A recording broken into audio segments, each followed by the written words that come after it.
பெருமாள் முருகன் சிறுகதைகள். புஞ்சை வாழை. வாசிப்பது சந்தீப். திருடன் பிடிபட்ட செய்தியைக் கேட்டு தயங்கி ஓடினான் ராசு. ஏதாவது சந்துக்குள் இருந்து அம்மாவின் கை நீண்டு தலைமயிரைப் பற்றிக் கொள்ளுமோ? பயத்தில் கண்கள் எல்லா புறமும் அலைபாய்ந்தன. அரைஞான் கயிற்றுக்கு கட்டுப்படாத ட்ரவுசரும் கோட்டுவாய்ப் படிவும் பூளை படிந்த கண்களும் கொண்டிருந்தான் ராசு. இதுவரை திருடனை நேரில் பார்த்ததில்லை அவன். அதனாலேயே நெஞ்சு அடித்துக் கொண்டது. முன்னும் பின்னும் பையன்கள் உற்சாகமாக குரல் எழுப்பியபடி செங்கான் கடைப்பக்கம் போனார்கள். அம்மாவின் கண்ணுக்கு எட்டாத தொலைவு என்று உறுதிப்பட்டதும் யாரையாவது துணைக்குக் கொண்டால் பரவாயில்லை என்று தோன்றியது. வேலு ஒரு குழுவோடு வந்து கொண்டிருந்தான். ஆட்டுக்கிடாய் தலை நிமிர்த்தி வருவது போல அவன் நடை இருந்தது. அவனுக்குப் பின்னால் சேர்ந்து கொள்வது பாதுகாப்பாக இருக்கும் என்று எண்ணி, டேய் வேலு, இருடா என்றபடி அவன் தோளை தழுவினான். கையை விலக்கிவிட்டு, வாடா என்று முன்னால் நடந்தான் வேலு. அவர்கள் செட்டியார் கடையை அடைந்தபோது 5-6 பெரியாட்களும் 10-15 பையன்களும் நின்று கொண்டிருந்தனர். கடையில் வியாபாரம் மும்முரமாக இருந்தது. ஊரில் ஏதாவது பிரச்சனை என்று முன்னாலேயே தெரிந்தால் பாலில் நீரையோ கூட்டுவதும் இட்லி மாவுக்கு அரிசி அதிகம் போடுவதும் செங்கான் வழக்கம். திருடன் பிரச்சனை வருமென தெரியாமல் போய்விட்ட வருத்தம் அவர் முகத்தில் இருந்தாலும் காட்டிக் கொள்ளாமல் டீ போடுவதிலும் காசு வாங்குவதிலும் கவனமாக இருந்தார். அங்கு வந்திருந்த தாத்தாக்கள், அப்பாக்களின் தயவால் பையன்கள் சிலரும் டீ குடித்தார்கள். கண்ணாடி டம்ளர்களை வெறுமனே பார்த்துவிட்டு அதிலெல்லாம் கிடைக்காத சந்தோஷம் திருடனைப் பார்ப்பதில் கிடைக்கும் என கூட்டத்திற்குள் நோட்டம் விட்டான் ராசு. ஆனால் சட்டென திருடன் தெரியவில்லை. வேலுவுக்குப் பின்னால் பதுங்கிப் போனான் ராசு. கூட்டத்திற்கு மேல் தலை தூக்கி எகிரியும் திருடனைப் பார்க்க முடியவில்லை. வேலு, பயந்து சாகாதேடா என்றான். பெரிய சூர புலி போல. வேலு உள்ளே நுழைந்து போனான். இப்போது திருடன் கீழே உட்கார்ந்திருப்பது தெளிவாகத் தெரிந்தது. தலை குனிந்திருந்தான் திருடன். கைகளும் கால்களும் கயிற்றால் கட்டப்பட்டிருந்தன. ராசு எதிர்பார்த்த மாதிரி திருடன் திடகாத்தியமான உருவம் கொண்டிருக்கவில்லை. நொய்ந்து போன முரம் போல முதுகு தெரிந்தது. தைரியத்தோடு இன்னும் நெருங்கினான் ராசு. அப்போது எங்க அவன் என்று கேட்டுக்கொண்டு வேகமாக நுழைந்த மோழையன் திருடனை சரமாரியாக அடிக்கத் தொடங்கினான். வாலிப வேகம் திருடன் முதுகில் குடீரெனக் குத்துகளாய் விழுந்தன. தலையைப் பிடித்து புரட்டினான். திருடனிடமிருந்து ஏ என்ற தீனக்குரல் மட்டும் எழுந்தது. புரள்கையில் திருடனின் தோற்றம் வெளிப்பட்டது. ஒடுக்கு விழுந்த சப்பட்டை முகம். செழுசெழுப்பே இல்லை. கண்கள் மட்டும் உருண்டு பெரிதாகத் தெரிந்தன. ராசுவுக்கு ஏமாற்றமாக இருந்தது. அவன் கேட்ட கதைகளில் வந்த திருடர்களின் உருவம் வேறு மாதிரியானது. நன்கு பருத்த உடல், அகண்ட முகம், பெரிய மீசையும் கிருதாவும், சிவப்பேறிய கண்கள். மனிதர்களில் சேர்த்தியே இல்லை. அச்சமூட்டும் அப்படிப்பட்ட உருவங்களை திரைப்படங்கள் சிலவற்றிலும் கண்டிருக்கிறான். ஆனால் இப்படிப்பட்ட நோஞ்சான் எப்படி திருடனாக முடியும் என்று சந்தேகமாக இருந்தது. முரட்டு ஆடைகளையே திருடர்கள் உடுத்துவார்கள் எனவும் நம்பியிருந்தான். இந்த நோஞ்சானுக்கோ எற்றுப்போன லுங்கியைத் தவிர வேறொன்றுமில்லை. திருடர்கள் கருப்பு நிறமுடையவர்கள் என்று அவன் மனத்தில் உருவாக்கி வைத்திருந்ததும் ஒத்துவரவில்லை. இந்த திருடனின் முதுகு மாநிறமாயிருந்தது.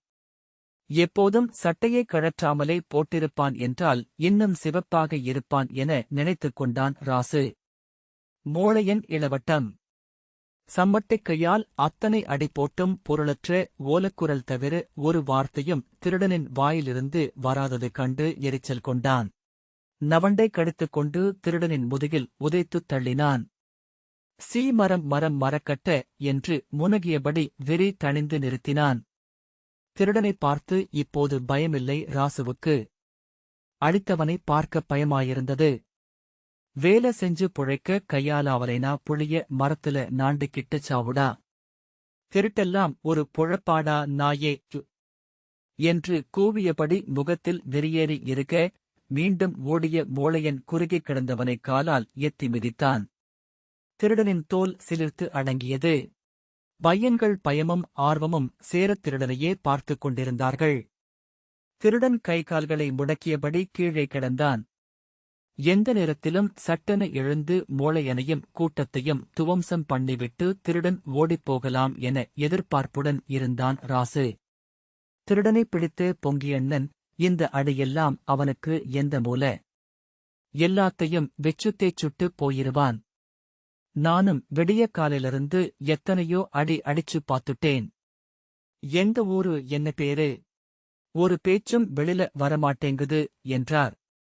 அவர் தன் நரைமீசையை நீவிக்கொண்டு சத்தமாகப் பேசினார். திருடனைப் பிடித்ததை விட இத்தனை பேர் கூட தானே காரணம் என்னும் பெருமை அவர் முகத்தில் விழுந்தது. இந்த கிழட்டு வயதில் தனி ஒரு ஆளாக திருடனைப் பிடிப்பது சாதாரணமல்ல. அவர் பேச்சு கிளர்ச்சி தந்தது ராசுவுக்கு. அவர் அசைவுகளை பார்த்துக் கொண்டே இருக்க வேண்டும் எனவும் தோன்றியது. திருடனைப் பிடித்து அந்தச் சாகசத்தை தெரிந்து கொள்ளும் பரவசம் அவனைப் போலவே எல்லா பையன்களுக்கும் இருந்தது. எப்படிக் கேட்பதெனத் தெரியவில்லை. அடித்துச் சோர்ந்திருந்து மோழையன் அவரைப் பார்த்து, "விடிய காத்தாலேயே புடிச்சிட்டீங்களா?" என்று கேட்டான். அவர் என்ன சொல்லப் போகிறார் என்று கேட்க ஆவலாயிருந்தது. "ஆமா. அப்ப மணி இருந்தா 2:30 இருக்கும். முதக்கோழி கூட கூப்படலேனா பாத்துக்கவே" என்று தொடங்கினார் பொங்கியண்ணன்.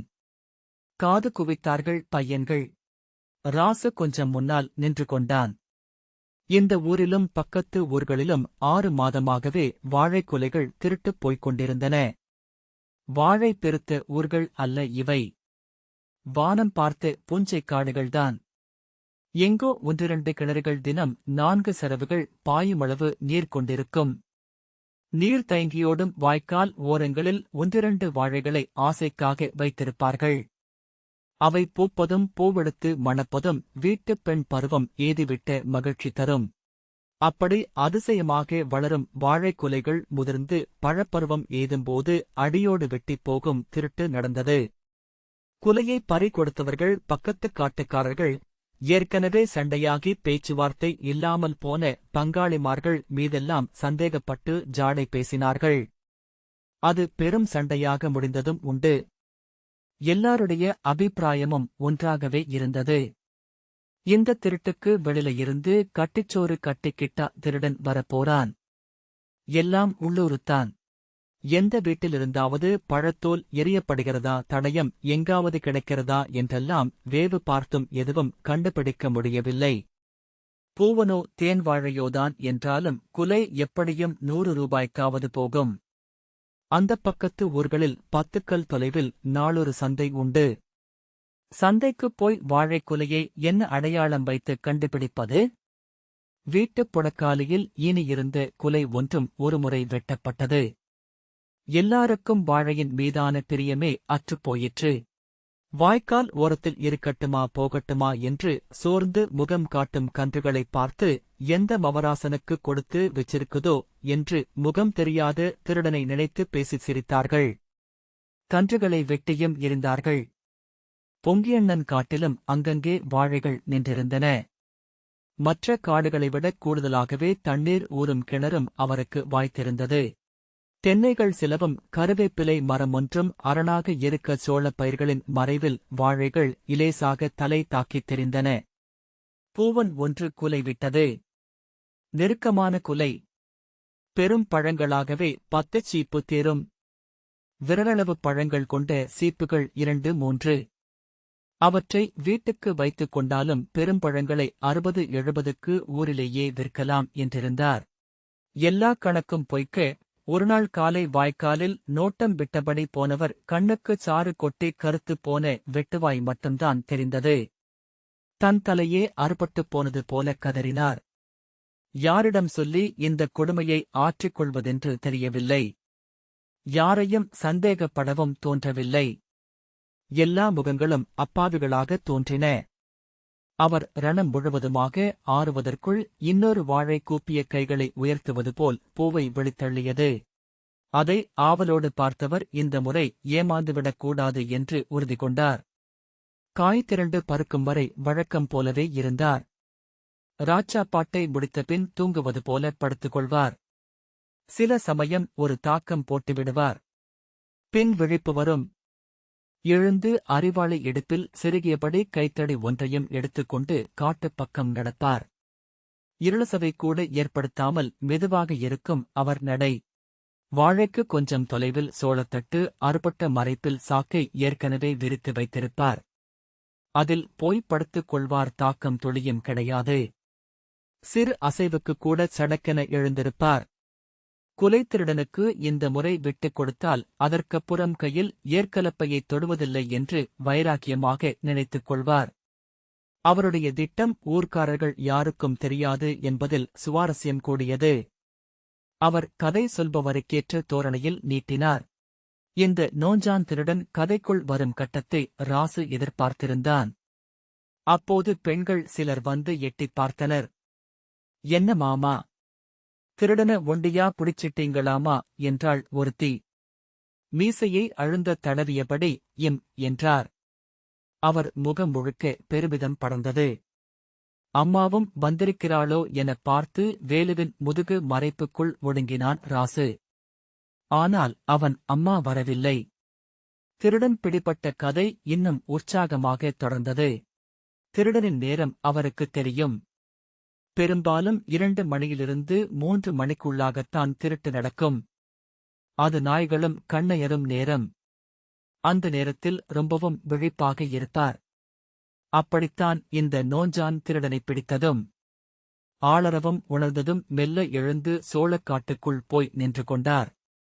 விண்மீன் வெளிச்சத்தில் 2 உருவங்களின் அசைவுகள் தெரிந்தன. எந்த நேரத்தில் எப்பக்கமாக இருந்து பார்த்து வைத்தார்களோ தடுமாற்றமின்றி வாழையை நோக்கி நகர்ந்தனர். பொங்கியண்ணன் சுதாரித்துக் கொள்வதற்குள் சக்கென்ற சிறு ஓசை. காதை கூர்மையாக தீட்டி வைத்திருந்தால்தான் கேட்கும். குலை வெட்டுப்பட்டது. பதம் பார்த்து வெட்டும் கூர் அறிவாள். குலையைத் தாக்கி ஓர் உருவம் முன் நகர பின்னால் மற்றொன்று. டேய் என்று ஆங்கார கூச்சலிட்டுக் கொண்டு ஓடிப் பின்னால் போனவனின் குதிகாலில் தடியை இறக்கினார். குலையை எரிந்துவிட்டு முன்னவன் இருளில் கலந்தான்.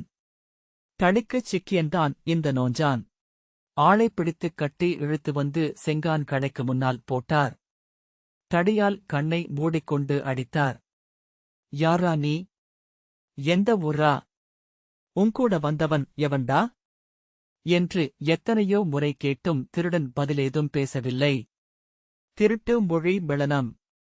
திருடனைப் பிடித்து வீர கதையை அதிகாலையிலிருந்து 10க்கும் மேற்பட்ட முறை அவர் சொல்லியிருக்கக்கூடும். அதனால் ரொம்பச் சரளமாகவும் சாகச உணர்ச்சியுடனும் சொல்லிப் போனார். நள்ளிரவில் தன்னந்தனியாக இருவரோடு போராடிய அவருடைய துணிச்சல் ராசுவுக்கு ஆச்சரியமாக இருந்தது. அந்த நேரத்தில் தனியாக மல்லப் போகவே துணைக்கு ஆள் வேண்டும். பிசாசின் வலு கொண்ட அவரை நோட்டம் விட்டான். இடுப்பில் கோவணம் மட்டும். மேலெங்கும் நரைத்த மயிர்களோடு பூதம் போலத் தோன்றினார். ஒல்லிக்குச்சி திருடனை கோழியை அமுக்குவது மாதிரி சட்டென்று தாவிப் பிடிக்க சரியான ஆள்தான். வேலு துடுக்காகக் கேட்டான் அவரிடம். தாத்தோ, திருடன் ஊமையோ என்னமோ? ஆமாண்டா, காரிய ஊம பாத்துக்கோ என்றார். எந்த ஊர்க்காரனா இருப்பான் என்றொரு பெருசு கேட்டது. தனக்குத் தெரியாத ஊரே இருக்க முடியாது என்ற பாவனையில். பார்த்த சாடையே தெர்ல, இந்த பக்கத்து ஊர்கள்ல எங்கேயும் இப்படி ஒரு சப்புளிஞ்சு மூஞ்சிய பார்த்ததில்லே பாரு. இன்னொரு கூட்டம் வேகமாய் வந்தது. நின்றிருந்தவர்களை விலக்கி உள்ளே புகுந்த ஆட்கள் தங்கள் பங்குக்கு திருடன் மேல் பாய்ந்தார்கள். திருடனின் சட்டையற்ற உடம்பு அங்கங்கே வீங்கிக் கன்றித் தெரிந்தது. இடுப்பில் இருந்த இன்ன நிறம் என்றே சொல்ல முடியாத கிழிசல் வேட்டி முழுக்கவும் பொத்தலாகி உள்ளே இருந்த காடா டவுசரை வெளிக்காட்டிற்று. அடி தாங்க முடியாமல் கண்கள் கிறங்க தரையில் அப்படியே கிடந்தான் திருடன். யாரோ ஒருவர் சொன்னார், இப்படியே ஆளாளுக்கு அடிச்சுக்கிட்டிருந்தா என்னப்பா அர்த்தம்? ஆளு பொண்ணு போயிட்டானா என்ன பண்றது? திருடன அடிக்காம கொஞ்சோனுங்கரியா என்றான். அடித்துக் களைத்து ஒரு பக்கமாய் ஒதுங்கி பீடி பற்ற வைத்திருந்த மூளையன். அட அமங்கப்பா, ஆறு வேண்டாங்கரா, அடிச்சு கொன்னு போடுங்க, அப்புறம் கச்சேரிக்கு ஆளாளுக்கு நடங்க. எனக்கென்ன வந்துச்சு? இந்தச் சண்டை ராசுவுக்கு ஈர்ப்பாயிருந்தது. பையன்கள் கைகொட்டி சிரித்து மகிழ்ந்தார்கள். ஆட்கள் வருவதும் போவதுமாயிருந்தார்கள். வெயில் லேசாக உரைக்க ஆரம்பித்ததும் வேலைக்கு கிளம்பும் ஆட்கள் கலைந்தார்கள். பெண்கள் அவ்வப்போது ஓரிருவராய் வந்து எட்டிப் பார்த்து இவனா திருடன் என்று கேட்டு உதட்டை பிதுக்கிக் கொண்டு உடனே கிளம்பினார்கள். பையன்களுக்கு வேலை ஒன்றும் இல்லாததால் யாரும் கலையவில்லை. யாராவது வருவதும் திருடனை அடித்து புரட்டுவதும் தொடர்ந்தது. வாய் திறந்த தவளையாய் குரலெழும்பாமல் திருடன் தரையில் கிடந்தான். மூச்சிறைக்கும் சத்தம் மட்டும் அவ்வப்போது வந்து கொண்டிருந்தது. பையன்களின் பக்கம் அவனுடல் விழுந்தபோது வேலு எட்டி உதைத்தான். எல்லாரும் ஓவென இறைந்து கத்தினார்கள். திருடனையே உதச்சம் பாத்தையா என்று நாளைக்கு தோள் தட்டுவான் வேலு என்று நினைத்து ராசுவுக்கு எரிச்சலாயிருந்தது. திருடனின் உடல் கருங்கற்களால் செய்யப்பட்டிருக்குமோ என்று அவனுக்கு சந்தேகமும் தோன்றியது. இத்தனை அடி உதையைத் தாங்கிக் கொண்டு விசித்திர ஜந்துவாய் புரளும் அவ்வுடலை தீண்டிப் பார்க்க அவனும் ஆசை கொண்டான். ஆனால் பயமாயிருந்தது. வேலு பெருமை பேற்றும்போது வெறுமனே அதைக் கேட்டு புழுக்கம் கொள்வதைத் தவிர வேறு என்ன செய்ய முடியும்? பொங்கியண்ணனுக்கு பங்காளி முறைக்காரர் ஒருவர் வந்தார். திருடனை அடிக்கவும் உதைக்கவும் அவருக்கு மட்டுமே உரிமை இருப்பதாய் பாவித்துக் கொண்டார். கையும் காலும் கட்டப்பட்ட மனிதப் பந்து ஒன்றாய் திருடன் எல்லா பக்கமும் உருண்டான். அவன் வாய் மேலும் மேலும் பெரிதாக திறந்து கொண்டிருந்தது. அவனை மேற்கொண்டு என்ன செய்வதென்று ஆளாளுக்குப் பேசினார்கள். ஒன்றும் முடிவதாகக் காணோம். கச்சேரிக்குக் கொண்டோயரலாம் என்றார் பொங்கியண்ணன். கேச எடுக்கிறதுக்கே 500 கேப்பான் அவன். குடுப்பியா என்றார் பங்காளி. ஆள இப்படி அடிச்சுக் கொண்டாந்திருக்கற. நாளைக்கு எதாச்சும் ஒண்ணுனா உம்மேலே கொலக்கேசு போடுவோம்னு மிரட்டுவான் பாத்துக்க. இப்படி பேச்சு போய்க் கொண்டிருந்தது. சாராய விற்பனை காரணமாக போலீசோடு நெருங்கிய தொடர்பு வைத்திருந்த காத்தான் வந்ததும் சத்தம் கொஞ்சம் மேலோங்கியது. கூட்டத்தை விலக்கிக் கொண்டு உள்ளே வந்த அவர் பதறிப்போனார். கட்ட அவுத்து உடுங்கப்பா என்று கட்டளை போட்டார். கட்டுக்கள் அவிழ்ந்ததும் திருடன் ஒருவகையாய் உட்கார்ந்து மேல்மூச்சு கீழ்மூச்சு வாங்கினான். இலக்கற்ற அவன் பார்வையை கொடூரம் கொண்டதாக உணர்ந்தான் ராசு. கொஞ்சம் தண்ணி கொண்டாப்பா என்றார். பெரிய சொம்பில் செங்கான் கொண்டு வந்து கொடுத்தார். கை உயர்த்திச் சொம்பை பிடிக்க அவனால் முடியவில்லை. அண்ணாந்த அவன் வாயில் நீரை ஊற்றியதும் தடுமாறி விழுங்கினான். கண்டம் சிராய்ப்புடன் ரத்தம் தோய்ந்திருந்தது. எந்திரிச்சு ஓடுறா நாயே. இன்னமே இந்த பக்கம் திருட்டு பெரட்டுன்னு வந்த. உப்புக்கண்டம் போட்டுருவம் பாத்துக்க என்றார் காத்தான். திருடன் போனதும் கூட்டம் கலைந்துவிடும் என பதறிப்போன செங்கான் யோசிச்சுச் செய்யுங்கப்பா. சாதாரண வேலையா செஞ்சிருக்கிறான். திருட்டு பெரட்டுல்லா என்று பட்டும் படாத மாதிரி சொன்னார். அவர் கைப்பி டம்ளரை கழுவியபடி இருந்தது. செங்கானைப் போலவே திருடனை அனுப்பிவிடும் அவர் முடிவில் யாருக்கும் உடன்பாடில்லை. எல்லாரும் முணுமுணுத்தார்கள். ஆளப் போட்டு நொக்கி வச்சிருக்கறீங்க, அவனால எட்டி வச்சு கூட நடக்க முடியாது. இப்படி ஆள வேற என்ன செய்ய பிரியமோ செய்யுங்கப்பா. என்னால போலீசுக்கெல்லாம் வர முடியாது என்று தீர்மானமாகச் சொல்லிவிட்டார் அவர். திருடன் கண்களை உருட்டி அவரையே பார்த்துக் கொண்டிருந்தான். இவனாலயா நடக்க முடியாது? எல்லாம் நடிப்பு. இத்தனை அடி உழுந்தும் வாயத் துறந்தானா? உட்டு பாருங்க. கொஞ்ச தூரம் போயி அப்பறம் திப்புரு திப்புருன்னு ஓடறானா இல்லையான்னு பாருங்க என்று மோளையன் குரல் கொடுத்தான். அவனுக்கும் காத்தானுக்கும் அவ்வளவாக ஆகாது. அவனிடம் நேரடியாகப் பேச அவர் விரும்பவில்லை. பொங்கியண்ணா நீ என்ன சொல்ற? காத்தான் கேட்டார். போய்த் தொலையட்டும் உடுங்க என்றார் சாகசம் முடிந்த சலிப்போடு. கச்சேரி, போலீசு, கொலைக்கேசு என பேச்சு வந்ததில் கொஞ்சம் அரண்டு போயிருந்தார்.